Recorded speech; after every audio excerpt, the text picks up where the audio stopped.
Bonjour à tous et bienvenue sur une nouvelle vidéo de la chaîne Autobalf. Bonjour à tous, alors c'est une Mercedes CLS de 2009, c'était un V6 de 3 litres de cylindrée. L'appellation c'est 350. 350 CGI, c'était l'appellation essence de l'époque. Ok, bon, on reviendra sur le moteur un peu plus tard. La CLS c'est une voiture qui a révolutionné le genre, ça a été la première voiture berline coupée 4 portes. On le voit au niveau des montants portières justement. C'est clairement typique d'un coupé. Maintenant on voit tous les grands coupés qui sortent comme si c'était une nouveauté, mais finalement ça fait 10 ans que ça existe quoi en fait. Ouais, exactement. La voiture est très basse, hein. J'ai filmé un Sirocco il y a pas longtemps au même endroit, j'ai l'impression qu'elle est plus basse que la Sirocco. Ok, donc petit toit ouvrant, petit clignot qui s'intègre plutôt correctement au rétroviseur. Équipé full, il y a un pare-soleil derrière électrique, toit ouvrant, GPS, siège chauffant. Ouais, je vois. Puis, ouais, elle est vraiment full la voiture. Régulateur adaptatif. Ouais, En 2009, ça c'était pas. C'était rare, ouais, c'était rare de ouf, j'imagine. Ça adapte à la voiture d'en face, etc. Mais ça veut dire qu'il y a un capteur à l'avant, c'est ça? Ouais, exactement. Pour finir sur le côté de la voiture, donc baguette chromée, avec tous les détails chromés, donc les poignées chromées. Exactement. Au niveau des jantes, Keyless Go aussi. Ouais. Au niveau des jantes, on est sur 18 pouces. Je voyais ça, 245, À 18 l'avant, pouces, 275 à l'arrière. 275 à l'arrière. Avec des pneus Michelin Pilot Sport. Pour un maximum d'adhérence Exactement. sur le pavé. Assez longue, c'est plus un bateau. Ouais, Donc, j'imagine bien une que vraie ouais. routière. Ouais, j'imagine. Une vraie routière. Tu prends pas ça pour faire du circuit quoi. Ces petits boutons là sur Justement, c'est ça, sur les points. ça fait partie du Keyless Go, c'est pour appuyer, ouvrir D'accord. et fermer. Et c'est une voiture qui est un petit peu avant-gardiste sur pas mal de choses en vrai, hein, Exactement. la CLS. Je sais pas si c'était la première à la faire, mais C'est pas la première version de la CLS, c'est Ouais. la version restylée, Ouais. relift. ok. La première version elle est de 2003 ou 2004. Je vais vous mettre une photo juste à côté des pots d'échappement ronds, vous voyez la différence. On n'a pas précisé, mais arrière, avant, t'as les bips de recul. Exactement. Plus le capteur donc, qui est au milieu Exactement. de Le ce fameux logo-là. distronique. Distronique. C'est ça. D'accord. Et du coup, ça permet le régulateur adaptatif et Et ça permet de gérer soi-même la distance qu'on veut par rapport au véhicule d'en face. On a mis une petite LED. pourquoi vous n'avez pas fait le taf jusqu'au bout? Vous n'avez pas Parce mis. qu'en fait, on n'a pas réussi sur l'ampoule principale. Ah, Donc, vous avez. Ah ouais. Donc, du coup, on doit l'emmener chez un garage qui va nous changer l'éclairage. C'est fait depuis 4-5 ans. 4-5 ans? Ouais, t'as un petit peu de retard. Ouais, c'est une voiture qui roule très peu. Bah, écoute, on peut passer au moteur. Hein. Donc, V6, l'appellation. Un moteur à courroie. Atmosphérique. Ouais, totalement d'origine. Totalement d'origine. Ok, tu peux nous dire pourquoi tu le laisses tourner? Parce qu'actuellement, on a un petit problème de batterie. On a dû la démarrer avec des cosses. Du coup, elle vaut mieux. Ouais, parce qu'il y a un souci sur cette voiture, la batterie se décharge vite. Ça développe combien de chevaux? D'origine, il y a 292 chevaux. 292. Mais on avait fait un léger stage chez un préparateur. Ouais. Mais rien de. Elle avait gagné une vingtaine de chevaux à peu près la voiture. Ouais, je vois. Bah, sur les Atmos, de toute façon, il y a pas. Ils gagnent pas grand chose sur les Atmos. Il y a Ouais. aucun turbo, rien. Avec le temps, ça doit faire à peu près 300 chevaux aujourd'hui. Bah, je pense qu'on peut passer au coffre, hein, du coup. Un peu chargé. Rempli, mais il est profond. Ouais, il est Il profond. fait plus de 500 litres. Et ça penche en plus, ça penche par là. On peut mettre 3-4 valises. 3-4 valises. Ouais, mais après, tu sais, t'as des valises qui sont petites, des valises qui sont grandes. Donc. On peut mettre 2 bagages soutes et 2 cabines, effectivement. On n'a pas précisé. Coffre automatique. Ouais, c'est vrai que. Exactement, on peut le verrouiller. Ça, c'est pour le verrouiller. Exactement, mais ça c'est pour le fermer tout simplement. Ok, sympa. Petite option 2009, franchement, ça fait plaisir. Écoute, on peut passer à l'intérieur. Hein. Ouais. Hop.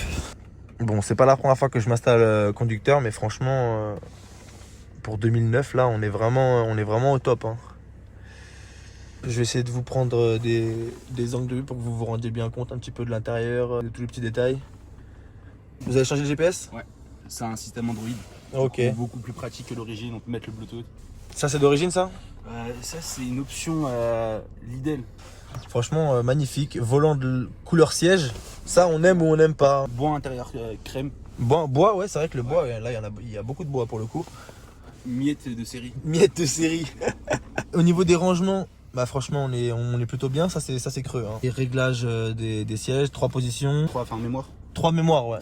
Le massa. Tac, tac. Ça, c'est réglable. Jusqu'à la tête est réglable. Le petit bouton pour ouvrir le coffre. Les petits tapis siglés Mercedes des deux côtés. Est-ce que tu peux me parler de la sono intérieure? Alors c'est une sono Logitech. Ouais. Avec des haut-parleurs, je ne sais plus c'est quoi. Harman Kardon? C'est marqué dessus normalement. Harman Kardon, Ok. c'est ça. Mais c'est quand même connu Harman Kardon, frérot. Ouais, complètement. Yes. Presque 7 000 € à l'époque. 7 000 € l'option? Sortait neuf à l'époque à 88 000 euros. 9, elle était à 88 000. Celle-ci? Celle-ci. Ok, d'accord. Comme ça, au niveau de la décote. Ça a pris une vraie claque, ouais. Là, on est plus sur 15-20. Sur plus 20. Très peu de kilomètres, on l'a pas dit 85 000. Compteur gradué jusqu'à 260. Elle prend les 260, largement. Largement 260. Largement, elle les prend, ouais. Toi, tu peux en attester. Elle est montée à 272 km/h. 272. En Allemagne. Ah bah frérot, tu veux les monter où les 272 km/h si c'est pas en Allemagne? À droite, le compteur tour. Et à gauche, c'est quoi ce compteur? Me dis pas que c'est l'heure. Ouais, c'est l'heure. Genre il y a une aussi grosse horloge pour l'heure. Mais du coup, est-ce que t'as vraiment besoin d'avoir une horloge aussi grosse comme ça sous les yeux tout le temps Pas du tout, c'était la partie prix de la barque. Ok.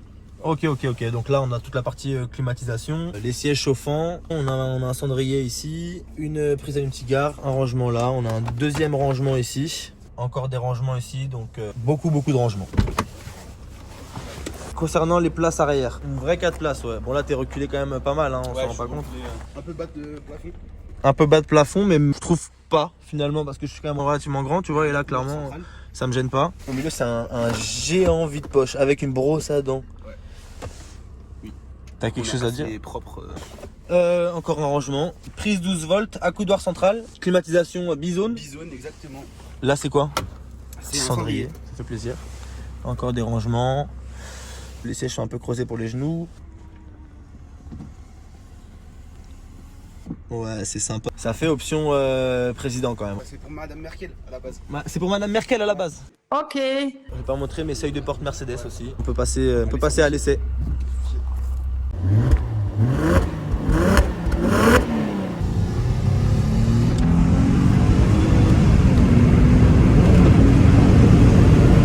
Ouais, franchement, ça pousse, hein, ça pousse.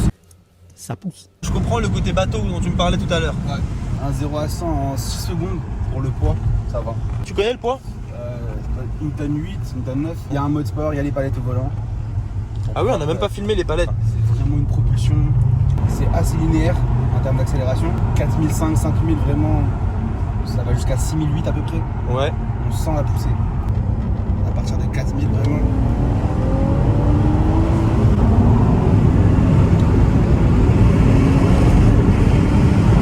C'est vraiment une voiture d'autoroute en soi. Bien fermée. Ouais.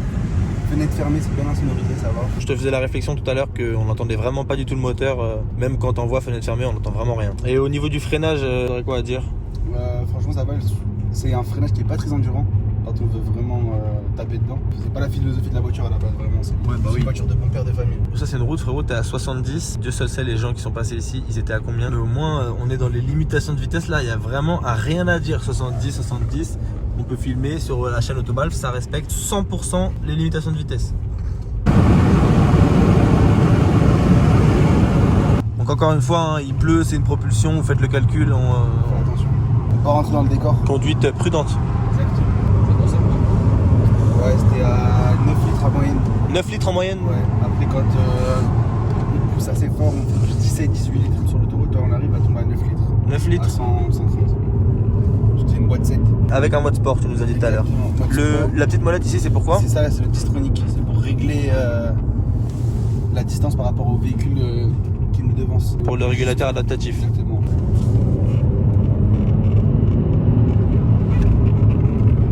Ouais, franchement, ça pousse.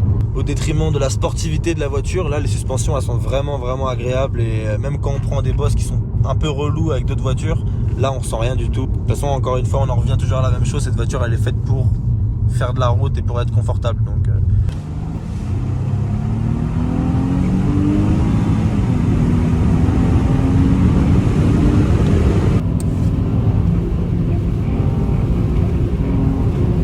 Toi, tu mets des coups d'accélération, hein. Ça c'est le virage du drift. Virage sans lane assist ici. Je vais le laisser faire mais je pense pas qu'il va accepter. Il a peur.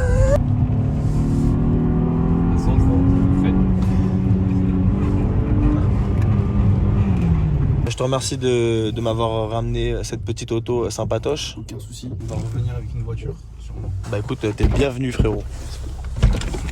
Nous sommes sur une fin de vidéo. Merci à tous de l'avoir regardé. On se retrouve très prochainement pour une nouvelle vidéo. Portez-vous bien. Bye.